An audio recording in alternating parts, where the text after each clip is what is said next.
இதுவரை இந்த மரத்தை பற்றி கேள்விப்படாதவர்களுக்கும் பார்க்காதவர்களுக்கும் நிச்சயம் இது ஆச்சரியத்தை தரலாம். இயற்கையின் அதிசயத்தில் இந்த மரமும் ஒன்று. ஓய்வு பெற்ற வன அதிகாரி ஒருவர் தனது ட்விட்டர் பக்கத்தில் பதிவு செய்துள்ள இந்த காணொளி தற்போது சமூக வலைதளத்தில் வைரலாகி வருகின்றது. இந்த மரத்தின் பெயர் crocodile bug tree ஆகும். இதன் மேற்புறம் முதலையின் மேற்புறத்தை போன்று கரடுமுரடாக இருப்பதால் இதற்கு crocodile bug tree என பெயர் வைத்துள்ளனர். இதன் தாவரவியல் பெயர் Terminalis tomentosa ஆகும். இந்தியாவில் இதை மத்தி மரம் உள்ளிட்ட பல்வேறு பெயர்களில் அழைக்கின்றனர். தமிழில் இந்த மரத்தை அருச்சினம், மருத மரம், கருமருது என பல பெயர்களில் அழைக்கின்றனர். இந்த மரம் தனக்குள் தண்ணீரை சேமித்து வைத்துக் கொண்டு வெயில் காலத்தில் அதை பயன்படுத்திக் கொள்வதாக கூறப்படுகின்றது. காட்டில் வாழும் பழங்குடி மக்கள் வெயில் காலத்தில் காட்டுப் பகுதியில் தங்களின் தாகத்தை போக்கிக் கொள்ள இந்த மரத்தை பயன்படுத்திக் கொள்கின்றனர். மேற்புறம் பார்ப்பதற்கு வறண்ட நிலம் போன்று இருந்தாலும் அதற்குள் இருந்து சுத்தமான குடிநீர் வருவது பலருக்கும் ஆச்சரியத்தை அளிக்கின்றது. இந்த மரம் சுமார் 10 முதல் 20 லிட்டர் அளவு தண்ணீரை தனக்குள் சேமித்து வைத்துக் கொள்வதாக கூறப்படுகின்றது.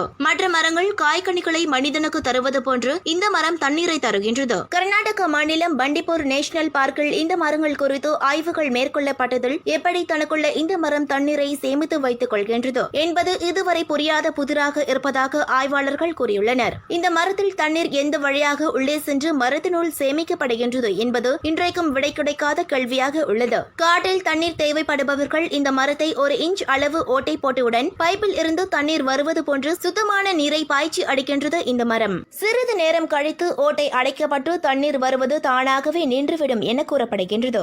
இயற்கையின் அதிசயத்தில் இதுவும் ஒன்று. மத்திய மரத்தின் இந்த காணொளி பலரையும் ஆச்சரியப்பட வைத்துள்ளது.